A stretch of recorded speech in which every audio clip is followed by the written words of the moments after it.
Quiero leer 3 porciones pequeñitas de la Escritura. Proverbios 4:25 dice: mira hacia adelante y fija los ojos en lo que está frente a ti. Otro pasaje también muy breve, Lucas 17:32 dice: recuerden lo que le pasó a la esposa de Lot. Finalmente, Lucas 5:37: nadie pone vino nuevo en cueros viejos, pues el vino nuevo reventaría los cueros, el vino se derramaría y los cueros quedarían arruinados. El vino nuevo debe guardarse en cueros nuevos. Ni nadie que prueba el vino añejo parece querer el vino nuevo, pues dicen el añejo es mejor. Y el mensaje detrás de estas líneas de parte de Dios para nosotros es el siguiente. ¿Por qué te aferras, dice Dios, a los odres viejos y a las vasijas viejas, las que llevaron el vino de ayer? Hubo un tiempo y un propósito para esos odres y esas vasijas, pero no son para el día de hoy. Las vasijas viejas no están suficientemente fuertes para llevar y soportar lo nuevo que yo estoy haciendo y derramando, dice el Señor. Ahora mismo es el momento de recibir el vino nuevo y necesitarás de vasijas nuevas que lo puedan contener. En esta hora yo estoy rompiendo las vasijas viejas para dar paso a las nuevas. Es hora de abandonar el estado actual de las cosas y dejar de seguir haciendo lo mismo día tras día. Prepárate, posiciónate para recibir lo nuevo. Esto significa nuevas ideas, nuevas estrategias, nuevas estructuras, innovaciones en todas las áreas de tu vida. Ve hacia adelante y deja de anhelar lo viejo y lo obsoleto. Recuerda lo que le pasó a la esposa de Lot. Ella tenía nostalgia por lo viejo y vio atrás, y esas acciones y esa actitud la hicieron fosilizarse en el pasado. Aprende de su error y avanza con esperanza y expectativa por lo que está por venir, por lo que estoy haciendo el día de hoy en tu vida. En el nombre de Cristo Jesús. Amén.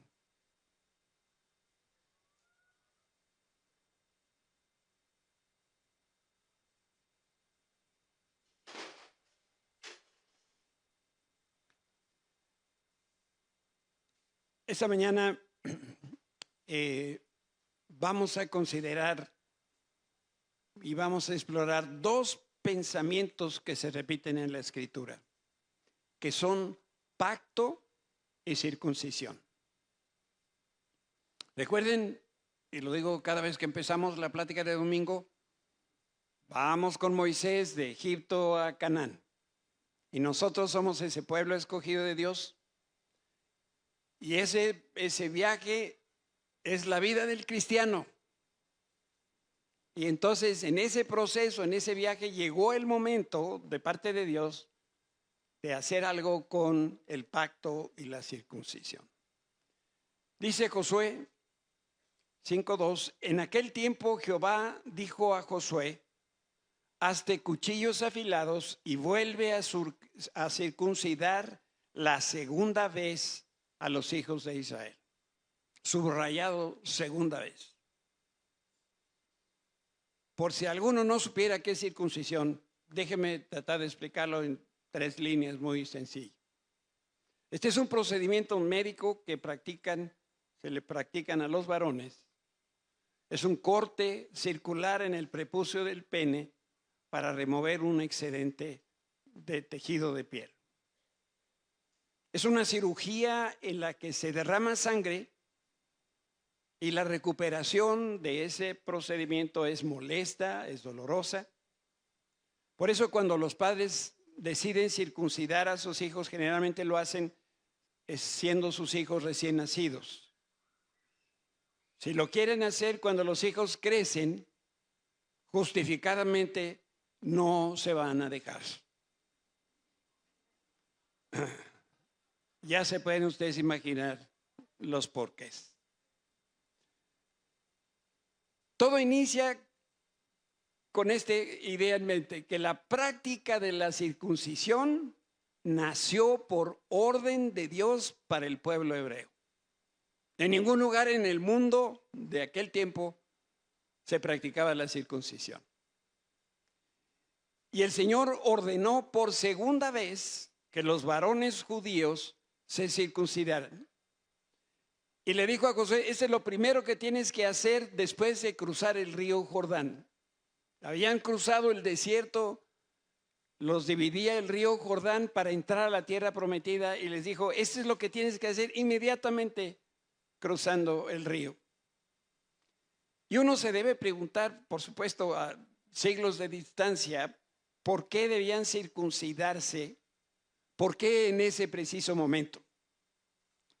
Resulta que para los adultos este momento era inoportuno porque estaban por empezar un periodo de guerra. Sin embargo, la instrucción que Dios dio fue para que todo varón, incluyendo los soldados israelíes, también se circuncidara. Por si alguien no me está entendiendo, Dios quería meterle cuchillo a los varones. Quería el Señor, y sigue queriendo, que los varones asumamos nuestra responsabilidad. Yo no sé si es mi apreciación o si compartes conmigo este pensamiento, pero ¿qué trabajo nos cuesta a los hombres asumir nuestras responsabilidades? Mejor se los dejamos a la esposa, mejor se los dejamos incluso a los hijos, pero Dios quería por eso tratar directamente con los varones. Para los israelíes este procedimiento de la circuncisión era, por supuesto, primitivo, era doloroso, no había médicos cirujanos, tampoco había instrumentos de acero quirúrgico, vaya, ni siquiera había aspirinitas para el dolor. ¿Y qué emplearían para circuncidar a los varones? La Biblia no explica con toda claridad, pero lo más seguro es que se circuncidaran en ese momento de la historia con espadas de guerra. Y si no tenían filo, o si tenían demasiado filo, yo no sé qué podían cortar. Pero en la Escritura habla de tres estilos, tres tipos de espada. La primera espada es, ven ustedes la palabra kereb en hebreo. Esa es la que aparece en el pasaje que estamos considerando de Josué, capítulo 2, versículo 5, capítulo 5, versículo 2. Ese es el pasaje que estamos hablando. Y se trata de un instrumento filoso y destructivo que recuerda a un hacha, una daga, asadón o espada de guerra. Esa sería una opción. Hay otro tipo de espada en aquel tiempo que era la macaira, y es una navaja o puñal, era una espada corta, o bien estaba la rompalla. Este es un alfanje o sable amplio, largo, y podía ser curveado. La particularidad era que tenía filo de los dos lados, y esta es la espada que nosotros vemos en las películas de cruzados, unos espadones terribles. Levanten la mano mis compadres varones. Levanten la mano. ¿Qué espada quisieras?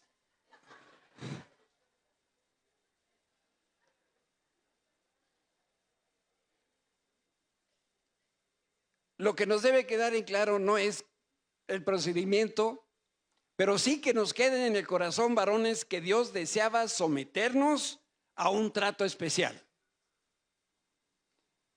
Porque la circuncisión tiene significa o representa algo bien importante. Dice Génesis 15:18, y esta es la primera vez que ocurre la circuncisión. Entonces el Señor hizo un pacto con Abraham aquel día y dijo: yo he entregado esta tierra a tus descendientes, desde la frontera de Egipto hasta el gran río Éufrates. Este territorio que Dios describe en Génesis es Canaán, la tierra prometida, pero también se trata de tu porción de tierra y de mi porción de tierra. Es un territorio físico que vamos a disfrutar aquí en la tierra cuando venga Jesucristo a reinar durante 1000 años.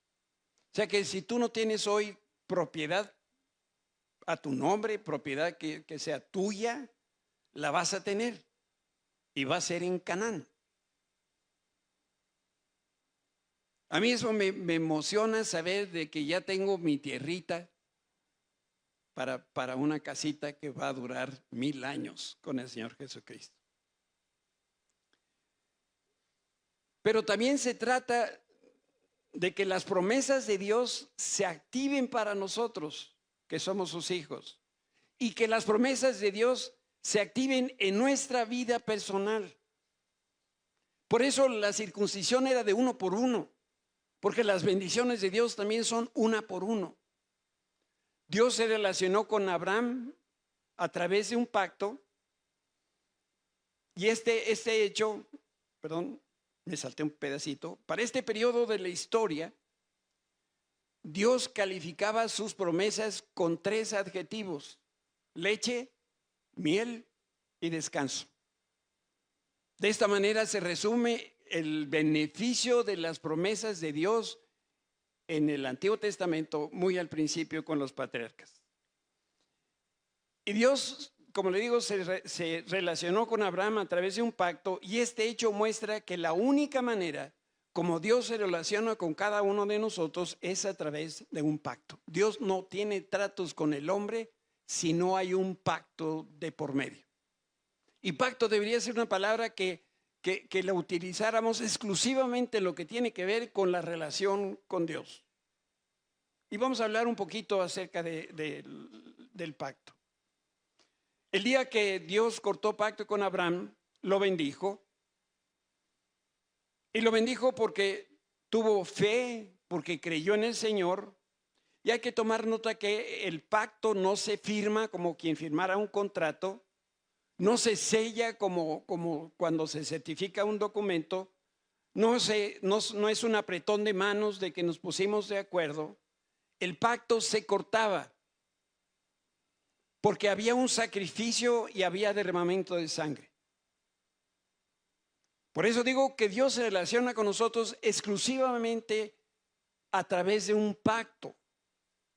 Y el pacto se centra en las bendiciones y en las promesas de Dios para cada persona que cree en Cristo. Debo decirles que no todo el mundo participa del pacto de Dios. Solamente aquellos que creemos en Cristo somos entonces hecho parte del pueblo de Dios, y entonces Dios hace un pacto personal con cada uno de nosotros. Ese pacto nació en el corazón de Dios. Dios toma la iniciativa, y lo único que debería de hacer Abraham y nosotros el día de hoy es obedecer. O bien la otra alternativa es no obedecer. Dice Génesis 17, entonces Dios dijo a Abraham: es tu responsabilidad obedecer las condiciones del pacto. Entonces, se fijan, es tu responsabilidad, varón. Y bueno, aquí por supuesto estamos incluyendo a todos los demás. Obedecer las condiciones del pacto, tanto tú como tus descendientes tendrán esta responsabilidad de por vida. Ese es el pacto que tú y tus descendientes deben cumplir. Todo varón que entre ustedes debe ser circuncidado. Y la cabeza del hogar tenía que ver que sus hijos también fueran circuncidados y participaran del pacto de Dios. Y debería ser ahora el abuelo el cerciorarse de que el hijo circuncidó a su nieto, y así de generación en generación.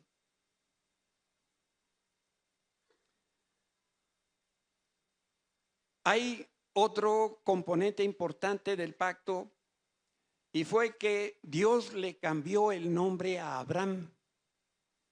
Desde ese día se dejó de llamar Abraham para llamarse Abraham. Abraham sin H significa padre exaltado. Abraham con H significa padre de una multitud. Lo mismo le pasó a mi hijo Quique. Un día era Quique y al otro día se volvió Enrique, padre de una multitud. Tuvo quintillizos.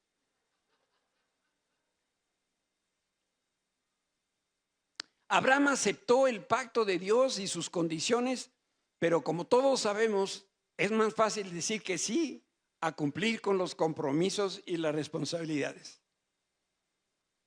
Y Dios, para probar que Abraham cumplía las condiciones del pacto, le ordenó circuncidarse y circuncidar a todo varón de su familia y de su tribu. ¿Saben una cosa? Implicaba que Abraham, si tenía socios en sus negocios, también los circuncidara. Con todas las personas con las que se vinculara Abraham, varones, él debía cerciorarse de que se circuncidaran. De manera que el día que Josué y los israelíes entraron en la tierra prometida, Dios refrendó el pacto que hizo con Abraham mucho antes y ahora lo estaba reafirmando con el pueblo de Israel. Por eso en nuestro viaje de Egipto a Canaán, tú y yo ya llegamos a la tierra prometida. Y lo que ahora nos corresponde es refrendar el pacto que Dios celebró con nuestros padres espirituales. Y así debe suceder de generación a generación. Hay papás que dicen, ya mi hijo ya se casó, ya es harina de otro costal. Por eso yo les digo que eso no es cierto. Nunca nuestros hijos van a ser harina de otro costal. Nada más hay un costal y esa es tu familia y van a pertenecer a tu familia. Y tú que eres cabeza de familia, y ahora eres padre o eres abuelo o bisabuelo, te corresponde como responsabilidad de Dios el ver que tus hijos y que tus hijas refrenden el pacto con Dios.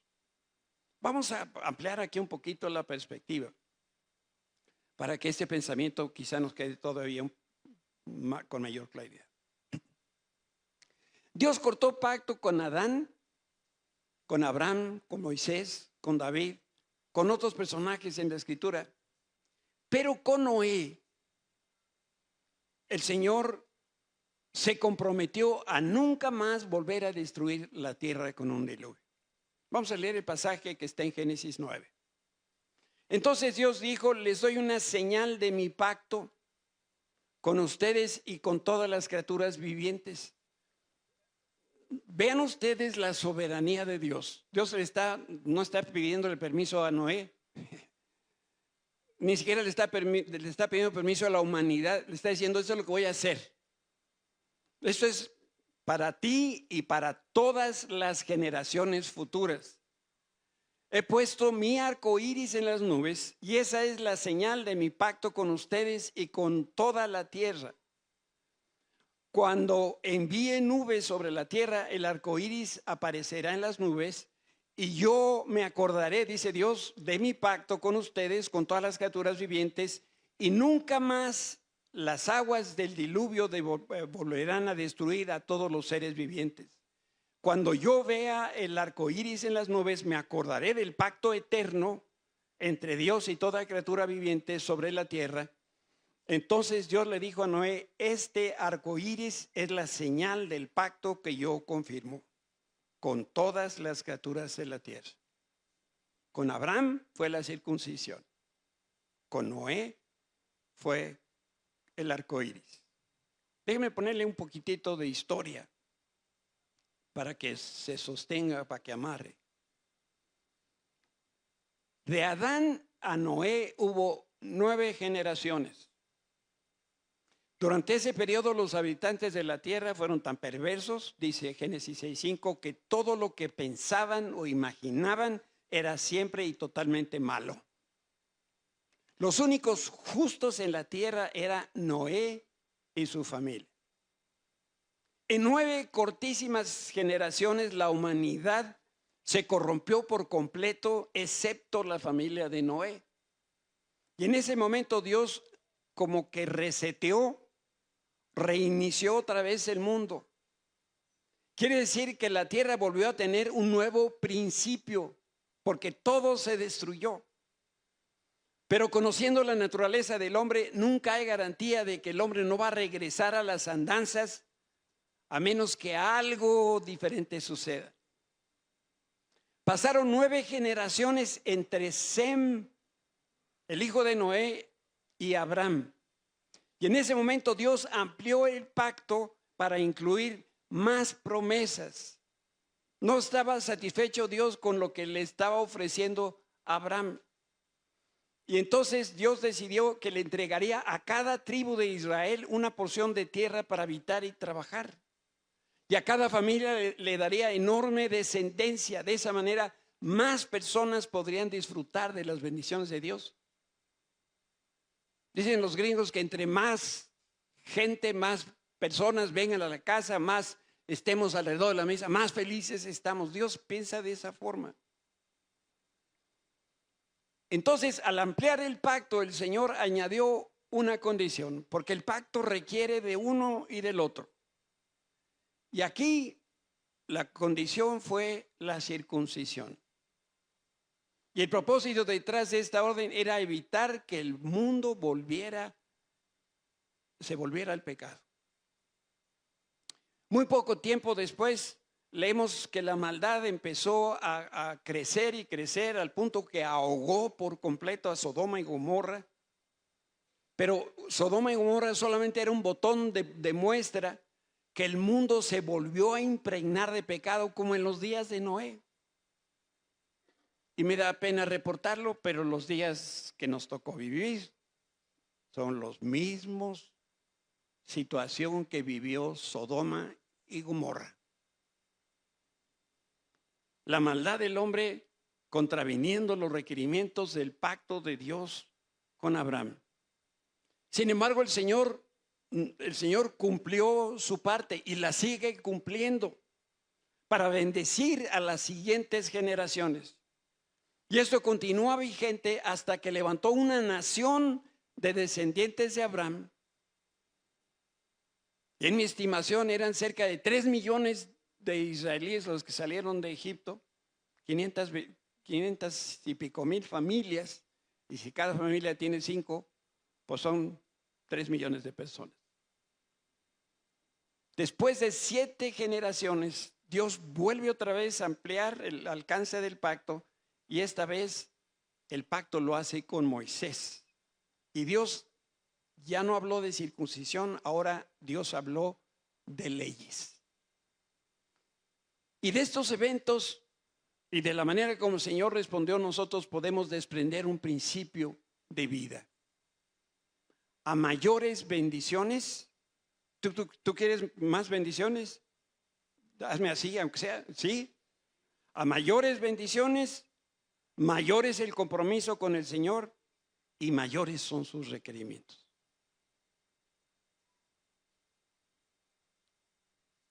Piensa en la relación que hoy guardas tú con el Señor. ¿Quieres más de Él, más de sus bendiciones? Entonces debes estar dispuesto a aceptar mayores requerimientos. Esto es como la chamba. Si te dan una promoción, no te van a dar una promoción de sueldo, sino una promoción de responsabilidades. Solo que seas hijo del dueño. Pero de otra manera, con un mayor ingreso, se va a requerir de un mejor trabajo, de un mayor trabajo, de mayores responsabilidades. En Deuteronomio 28, Dios le revela a su pueblo que les dará bendiciones extraordinarias a aquellos que cumplen el pacto.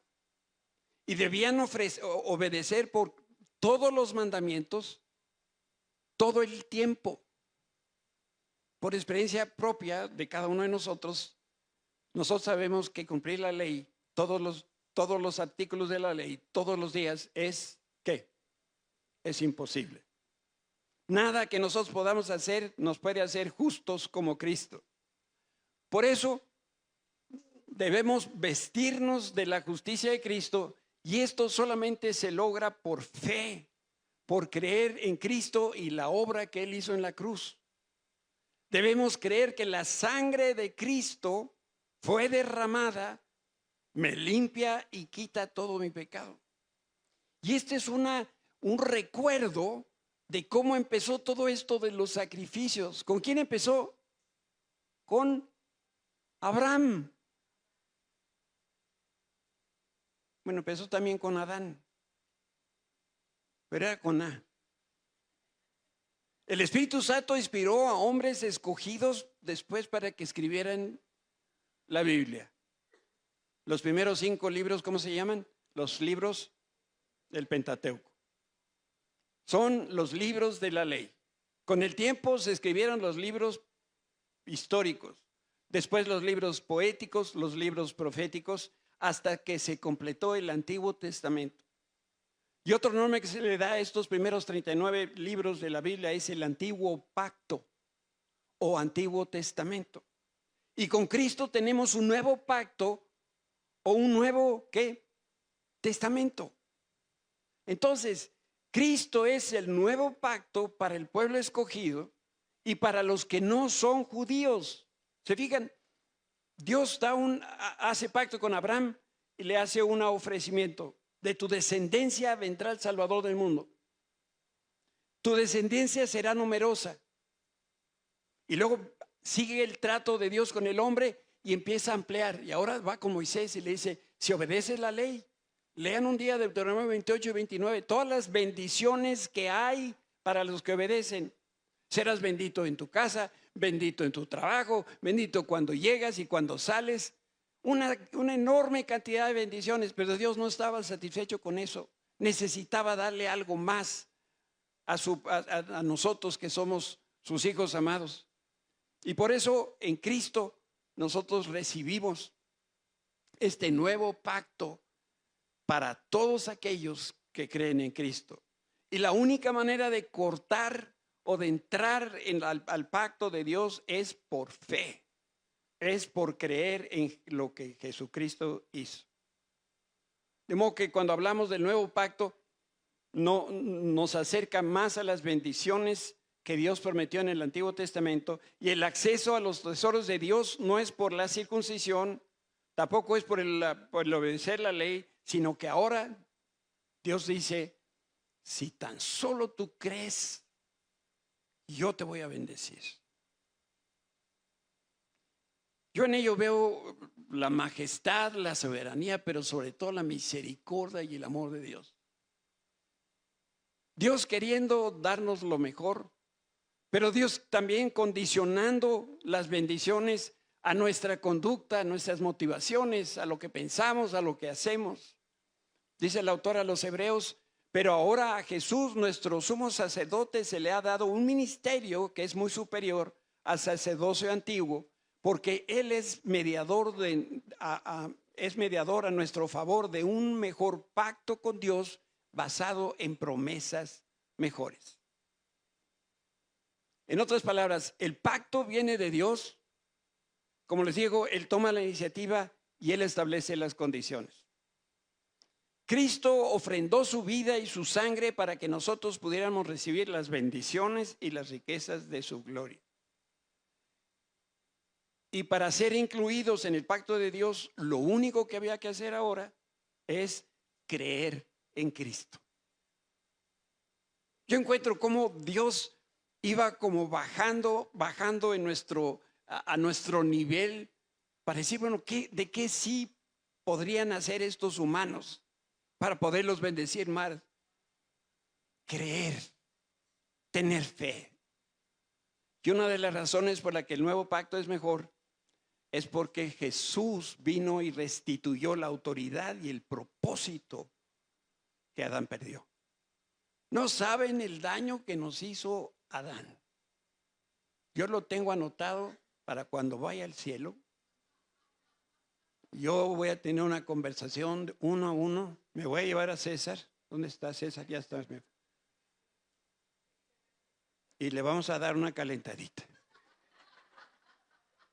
en el amor del Señor, pero va a ser calentadita. ¿Dónde estaríamos sin Adán? ¿Quién sabe? Pero no dónde estamos, ¿eh? Eso sí se los puedo asegurar. Dice Génesis 1:28. Luego Dios los bendijo con las siguientes palabras. ¿Saben? Por si no lo sabían, vamos de regreso al huerto del Edén. Vamos de regreso al principio de las cosas, como cuando Noé y el diluvio y las cosas quedaron horrorosas. Dios dice, vamos otra vez al principio. Y en el principio Dios los bendijo con las siguientes palabras. Sean fructíferos, incrementen, multiplíquense, abunden. Sean grandes, llenen la tierra, gobiernen sobre ella, reinen sobre los peces, las aves del cielo y todos los animales que corren por el suelo. No sé si alcanzas a ver el poder que tiene el pacto de Dios. Pedro también describe otro aspecto de esta relación de pacto cuando escribe su segunda carta y dice, mediante su divino poder, Dios nos ha dado todo lo que necesitamos para llevar una vida de rectitud. Esa es otra de las cosas que contiene el pacto. Dios no puede estar donde hay pecado. Dios lo que más quisiera de nosotros es ni siquiera que te portes bien. Lo que Dios quiere es que no peques. Todo esto lo recibimos al llegar a conocer a aquel que es Jesús, que nos llamó por medio de su maravillosa gloria y excelencia, y debido a su gloria y excelencia nos ha dado grandes y preciosas promesas. Estas promesas hacen posible que ustedes participen de la naturaleza divina y escapen, ¿se fijan? ¿De qué cosa? De la corrupción del mundo. Y a nosotros que nos encanta la fiesta. Por eso me cité al principio el pasaje de la esposa de Job. Yo creo que la esposa de Job ¿cómo se llama? Se reinventó en algunos o en varios o en muchos de nosotros. Yo no sé si tú todavía anhelas el mundo. ¿Te acuerdas cuando en primera fila pero hasta atrás? ¿Te acuerdas que cuántas cosas y de dónde nos tomó el Señor? Estábamos muertos a nuestro pecado, viviendo en la oscuridad, y Él nos llamó a su luz admirable. Y Dios no ha dejado de poner el dedo en el renglón. Lo que quiero es que no te corrompas. El mensaje de esta fracción de la Escritura es que Dios promete ayudar y bendecir al hombre para que escape de la corrupción, para que disfrute de los regalos eternos. Quiero ir cerrando esta conversación y quiero pedirte de verdad toda tu atención. Y quisiera que tú y yo tuviéramos un diálogo. Es muy sencillo. Yo voy a hacer las preguntas y tú tienes dos opciones: decir que sí o decir que no. Y cuando sea sí, haces así. Y cuando es no, haces así. ¿Está bien? ¿No es mucho pedir? Okay. Ahora que creemos nosotros en Cristo y en la obra redentora, podemos participar del nuevo pacto. Al mismo tiempo, esta figura de la circuncisión sigue siendo importante para el Señor. Y también debe ser importante para nosotros porque nos ayuda a comprender el verdadero significado del pacto de Dios con el hombre. La sangre del pacto siempre ha sido trascendente y fundamental. Por eso Dios le ordenó a Abraham: sacrifica un animal en representación del pacto de sangre de Cristo. Y después vino la circuncisión. Era una señal que caracteriza el derramamiento de la sangre, porque una vez cortada esa pielecita de ese lugar tan sensible, lo que se experimenta, lo que sucede es, hay derramamiento de sangre. Bajo la ley y en los días de Moisés, el sacerdote principal sacrificaba un animal una vez al año. Después recogía la sangre y la rociaba sobre la silla del propiciatorio, sobre la tapa del arca del pacto. Y Dios ordenó que se hiciera así para que los pecados quedaran cubiertos. Imagínate una caja, no llegaba a los 2 metros de largo, hermosamente decorada con una tapa toda cubierta de oro.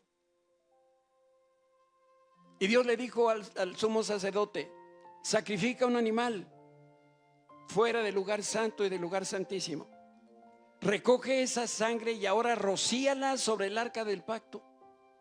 Y de esa manera estás cubriendo los pecados del pueblo. Porque dentro de la caja estaban los 10 mandamientos que el hombre nunca pudo cumplir. Estaba la vara de Aarón que reverdeció. Y había una muestra del maná que nunca se descompuso. ¿Sabes? Dios da una ley que es eterna, ¿eh?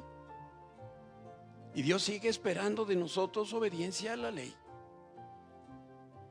al mismo tiempo que reconoce nuestra incapacidad de cumplirla. Por eso cuando Dios se asoma del cielo y dice: Enrique Trueba, santo, justo, recto. ¿Ustedes conocen a Enrique Trueba? No es ni santo, ni justo, ni recto. Pero Dios así lo ve, porque lo único que alcanza a ver Dios es ¿qué? La sangre de Jesucristo, representada por el acto de la circuncisión con Abraham, repetida después durante todos los sacrificios que Dios estableció a lo largo de la ley de Moisés, por los siglos que vivió el pueblo de Israel hasta que llegó el Señor Jesucristo.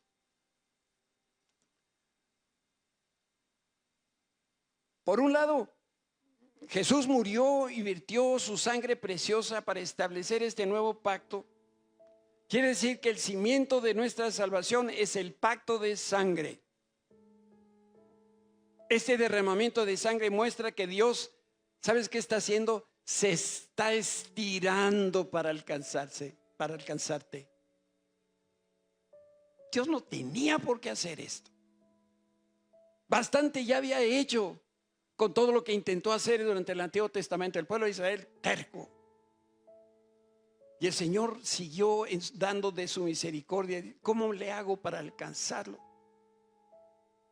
Y el plan eterno estaba trazado en el corazón de Dios desde antes de la fundación del mundo.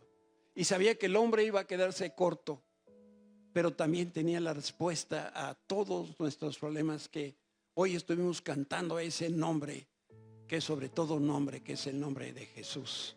Dios estirándose. Por eso el hecho de dar y recibir sangre es lo que solidifica. Eso es lo que hace el sacrificio. Es lo que hace firme ese pacto de Dios con el hombre. Dar y recibir sangre es una acción concreta. Esto es mucho más elocuente que decirle: Señor, te lo prometo, lo voy a hacer. ¿Cuántas veces le hemos dicho al Señor eso? Por el otro lado, el hombre no se puede relacionar con Dios a menos que Él mismo derrame sangre. Pero ahora ya no es la sangre física, sino que ahora lo que el Señor quiere es un sacrificio vivo, santo, agradable. Dice Pablo a los romanos: por esto, hermanos, tomando en cuenta el amor que Dios nos tiene, les ruego que cada uno de ustedes se entregue como sacrificio vivo y santo. Y noten la última línea: este es el único sacrificio que a Él le agrada. Te digo algo que a lo mejor te asombra. Dios no quiere tu corazón. Dios no quiere tu dinero. Dios no quiere tu tiempo. Él lo único que quiere es tu vida. ¿Cómo? En sacrificio. Un sacrificio vivo. Dios quiere extender su pacto contigo y después lo quiere extender con tus hijos y con tus nietos. Por eso Él toma la iniciativa, establece las condiciones y lo único que nos corresponde a nosotros es aceptar o rechazar el ofrecimiento de salvación y bendición. Van de la mano. ¿Quieres bendiciones? Sí, necesitas ser primeramente justificado. Te digo, ¿cuál es el mejor regalo que le puedes dar a tus hijos? Las buenas nuevas de salvación. El mejor regalo para tus nietos, las buenas nuevas de salvación. Cuando tú estás testificando con tu ejemplo y con tus palabras, cuando la gente puede ver a Jesús en ti, ese es el mejor regalo que le puedes dar a tu esposa, a tus hijos, a tus nietos. Si tú aceptas las condiciones del pacto, lo que estás haciendo es una declaración y estás diciendo: creo que Jesús es el Hijo de Dios, que derramó su sangre para quitar mi pecado y darme salvación y vida eterna. Y desde ese momento que haces esta declaración, porque la crees, y de ahí en adelante lo tuyo y lo mío deja de ser nuestro y ahora es de Dios. Si tú aceptas el nuevo pacto de Cristo y crees en Él, entonces Dios declara que tú eres de su propiedad y Él es tu Dios y tu Señor. Y Dios en ese momento se circuncida y queda sellado por la sangre del pacto. Y además el pacto de sangre libera la generosidad de Dios. Las bendiciones que Israel no disfrutó por desobedecer, el Señor nos las quiere dar a nosotros en este nuevo pacto. Nosotros tenemos más posibilidades de bendición y de promesas que el propio pueblo de Israel. Gracias a la sangre del pacto, Dios nos dio a su Hijo Jesucristo. Y juntamente con Él, dice las Escrituras en Romanos 8, juntamente con Él nos da todas las cosas que necesitamos. Por eso te hago una pregunta y te pido que respondas. ¿Crees que Jesús es el Hijo de Dios? ¿Crees que Jesús derramó su sangre en la cruz para quitar tu pecado? Si tú respondes que sí, entonces Dios y tú son de la misma familia y ahora tienen la misma sangre. Si respondes que sí, te pregunto, ¿aceptas el nuevo pacto de Cristo? ¿Consideras que es mejor que el antiguo pacto? Dime que sí o que no. Entonces en ese momento Dios está circuncidando no tu cuerpo, tu corazón. Dice la Escritura que de toda cosa importante, valor, de gran valor, cuida tu corazón, porque de él brota la vida. Si tú aceptas las condiciones del pacto, si respondes que sí, entonces estás en Cristo y el poder del nuevo pacto está en ti. Significa que ahora puedes cumplir el llamado de Dios y vivir en el plano de lo sobrenatural. Yo no sé cuántos de aquí tengan pasaporte, pero el pasaporte dice la ciudadanía.